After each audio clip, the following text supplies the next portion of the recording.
Sana drama na lang to. Sana TV show na lang.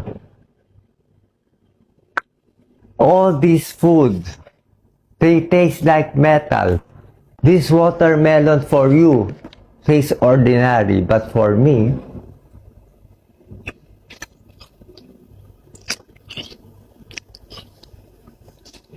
watermelon and dragon fruit for bowel movement.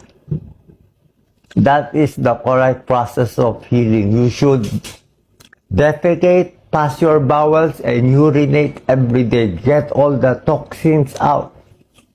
You know what my doctor say? You can eat anything. You have cancer. You try to eat.